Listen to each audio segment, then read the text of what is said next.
Hey everyone, and welcome back to the Tech Hub. In today's video, we're diving into Amazon's Echo Hub, a smart home control device that's designed to be the centerpiece of your connected home. It's not quite an Echo Show, and it's not just a tablet either. It's something completely different. So let's take a closer look at what makes the Echo Hub unique, where it fits into Amazon's smart ecosystem, and how it compares to the popular Echo Show. So let's get into it and let's start the episode.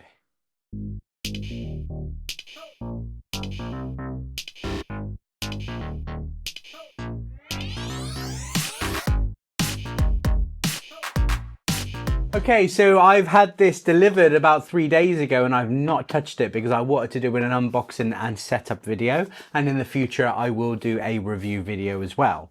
So Amazon Prime Day came and went and I keep my eye on it, even though I mainly do Apple devices.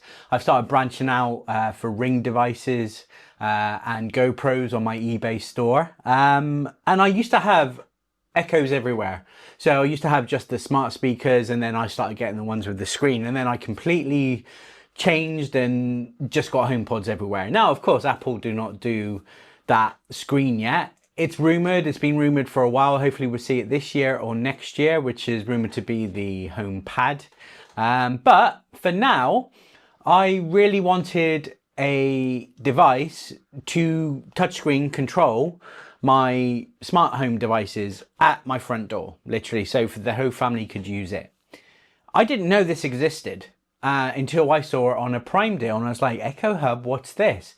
And it turned out exactly what I wanted. So not long ago, well, 6 months ago, I got a Ring alarm, and it's really the only non-Apple device that I swear by, actually, and I've done a video on it, I'll link it below. But I got an Echo Show 5 for it because I just wanted the intercom video feature for the Ring video doorbell. If I knew this existed then, I would have just got this. However, I got this at a steal for £80 on Prime Day, and I'm really intrigued with it because actually the way the smart home works on a show, even a bigger one, yes, it's all done by the voice, but it's really clunky, and it's really, the UI for just smart home is not good at all. No. But what Amazon has done is release this one, which is specifically for it.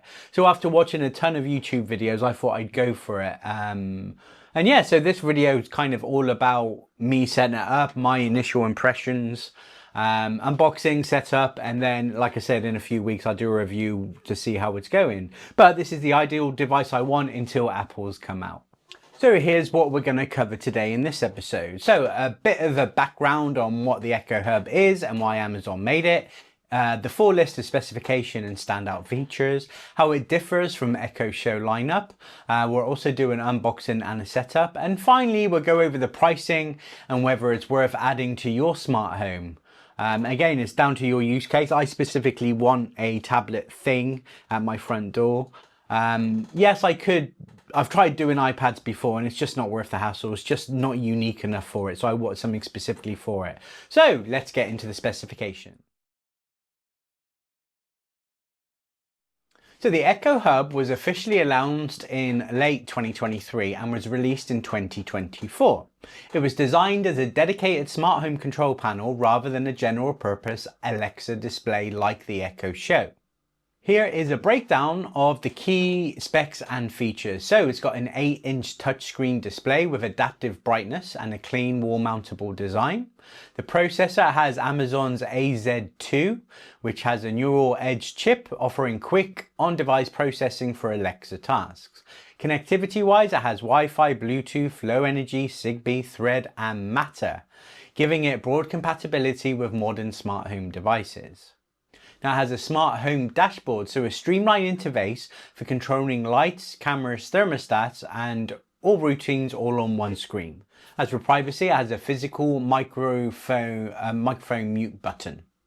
Power-wise, it has a wired connection via an include power adapter, but you can be powered through Ethernet with an optional PoE support. So if you can get an adapter, you can power it through this. Otherwise, it is USB-C and it comes with a mains plug for that. So one of the biggest strengths is its speed. It's designed to respond instantly when you tap a light or a camera feed, which is something users found laggy on the Echo Show. Now, of course, for this type of device, you want it to be instantaneously. So let's talk about how it differs from the Echo Show. Now, while the Echo Hub looks similar to the Echo Show 8, it's built for a very different purpose, and this is your decision if you want this or not. Here's the key difference. So the Echo Show is focused on entertainment and Alexa interactions. So video calls, streaming, recipes, and news briefings. Plus those spammy ads. You just can't get rid of them. I've looked at settings, you can't do it. Right now there's no ads on this. So the Echo Hub, on the other hand, is a dedicated home automation controller. It's less about chatting with Alexa and more about managing your smart home efficiently. Now you can talk to it and use commands, but there is no camera, so no video calls. It's not designed to stream. You can play music on it, but the speakers aren't good enough. So it doesn't have a camera for the video calls or streaming, and the software interface is simplified, prioritizing control widgets and device management over media features. So in short, if the Echo Show is your smart assistant display, the Echo Hub is your command center and the zero spamming ads. Let's talk about pricing. So the Echo Hub retails around £169.99 in the UK or $179.99 in the US. That makes it more expensive than the standard Echo Show 8, but cheaper than buying a tablet plus smart home dock setup. So given that it's designed for wall mounting and home integration, it's aimed at those who already have multiple smart devices, not necessarily casual Alexa users. So it's a very niche market, and they obviously thought there was enough of a market for it. So let's unbox it and set it up. I've been waiting for days. Okay, so the usual box design, and actually they do box stuff as well as Apple as well. It explains what it is on the front, a bit of a explanation on the back, and it's got the usual tag. See, I promise I haven't opened it. Not quite as satisfying as Apple, but still quite satisfying. So here it is. This is my first look at it. We'll look at that in a second. Let's see what it comes with down here. So the cable, so USB-A to USB-C cable. Like I said, you can get the power adapter that can be powered from Ethernet, but that's a separate purchase, and for me, wasn't worth it. I've got enough plugs, so it was fine. Manuals, so I don't know who looks at them anymore. The mains plug. Here we go, USB-A. You do get wall mounts, so screws. I'm going to just use command strips or sticky tape, and I advise anybody to do the same. It's a lot easier, a lot quicker.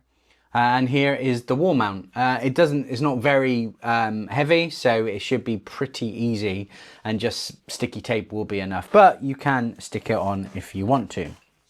So here it is itself. It's got 3 microphones here. Here's the physical buttons, so volume up and down.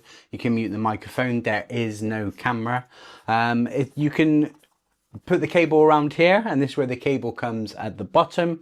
So USB-C here, and then obviously that fits onto here. You can get a separate desk mount for it, which I believe is around about £30, but I'm going to be wall mounting it. And for me, it's exactly why I think most people are going to wall mount it, because that's its purpose. So let me plug it in. Now with the setup of it, you can just set it up using the touchscreen. However, if you do have your app, your iOS app for Alexa, you can set it up during that. You can't go in and choose which device you want to set up. It has to detect it, unlike a smart speaker. There doesn't seem to be an option to sync it and say, right, I want to set up an Echo Show, even if it's a show. But anything with a display, once it detects that you want to set it up, rather than being able to select it. However, my devices are being used to record this today. So it's getting ready. It's the usual boot up sound, set up sound from Alexa.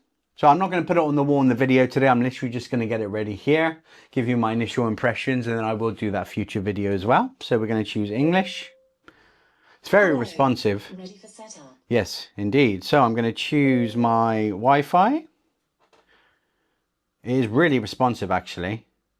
I'm really quite impressed. And like I said, I've had a bit of a break from Echo devices. So, you know, as much as I love Apple and I'm biased, I can still be impressed by other devices. Now also I'm getting this set up just to give you a bit of a story. So I do have obviously a Amazon account, which is what you'll log into on here.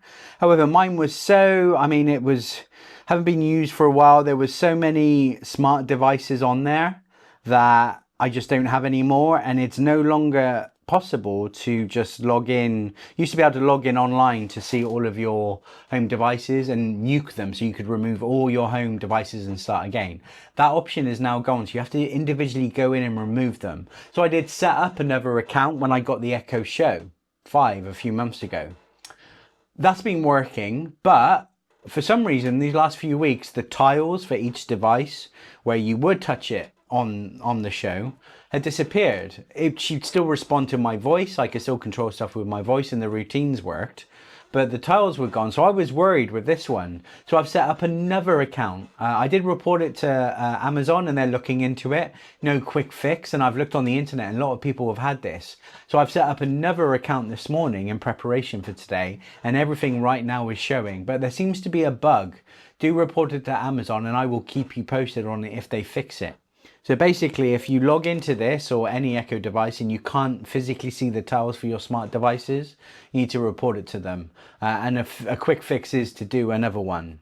Now, the other thing, of course, a big tip, set up all of your smart home devices in the app before you connect to this thing. Get everything ready and then it's good to go.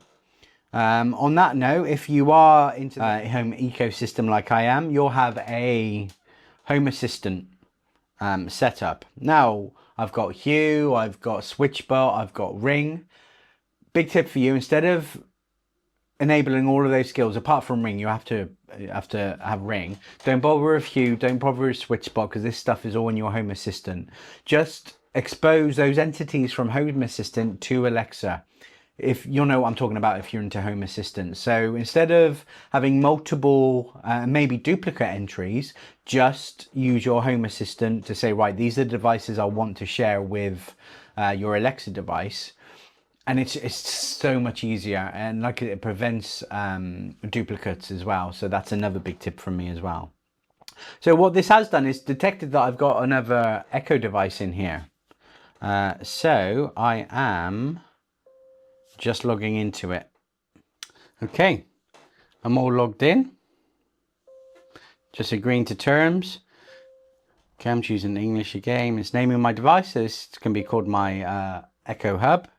It wants to know my address. I was in the UK though. It did it in an American format, so that was weird.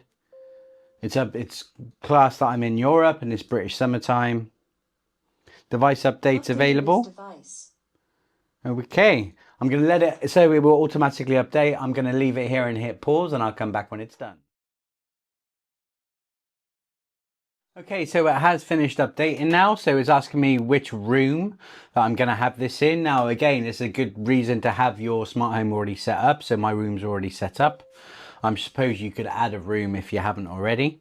Now, it's asking me if it's on the stand or on the wall. So I'm going to say on the wall. Ask me what speaker I want the music to play in because it's detecting another Echo. So anytime you say, right, play music, you can tell it on here and it will play on that one. I'm going to get rid of my show. So the music, I'm not going to use this for music. I've got my HomePods for that. Now here it's going to ask me what I want to use for my background. So I'm going to use abstract shapes.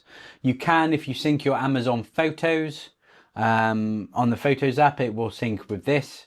I might do that eventually. That's the annoying thing about not using my actual Amazon account. I have photos there, but not here, so I'm going to have to do it.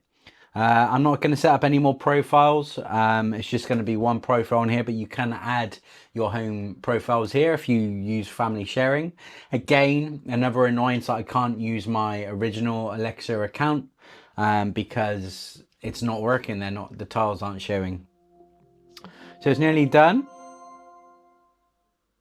This device is ready.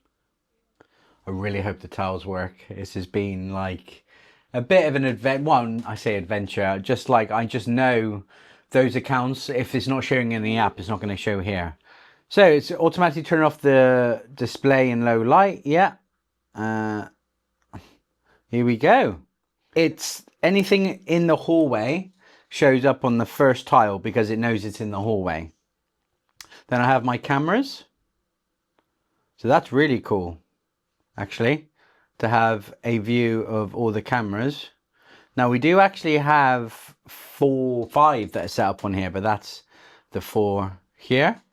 Is it going to show me the rest of the cameras? We do have another camera as well. Let's have a look. Now this camera I share from Home Assistant, so as you can see, it's waiting for Home Assistant to load. Not as instantaneous, and that's the thing with third-party apps or skills. It might take a second, so it's not as instantaneous. Is it going to work? I share it with my HomeKit stuff, and it just works straight away. So depending on the device, it's instantaneous or not. I'm not going to sit here and wait much longer. Okay, so I could there is a skill for that for not using Home Assistant, but I'm not really that fussed on that camera. So we've got a weather widget, we've got our calendar, we've got favorites as well. So I've already set up my favorites. It only shows a few of the front ones. Now you can change the order of these. So we do have this light. Let's have a look. There's the light off. Light on. That's pretty instantaneous. There's 3 dots as well. If you hit on the 3 dots, you can change the brightness and the color. It's all there, or turn it off. So yeah, it's pretty responsive. So I'm very happy with that. So the other thing I was interested in seeing is security. So if you've got a Ring alarm, here we are. We can arm it here. Now I want to disarm it.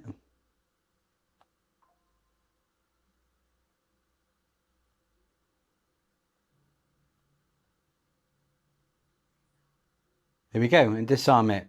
So you've got all those, but that's the only controls here. So you can arm, disarm, and the keypad comes up as well.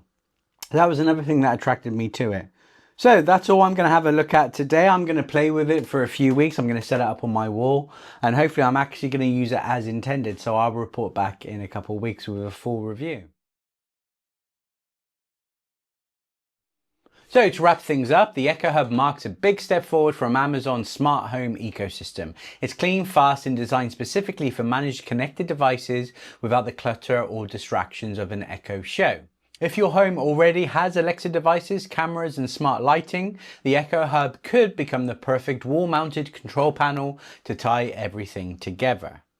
My first impressions certainly are that it has got that ability. How responsive it is depends on the actual way that you're sharing that device to it. So I'm going to have a play with that.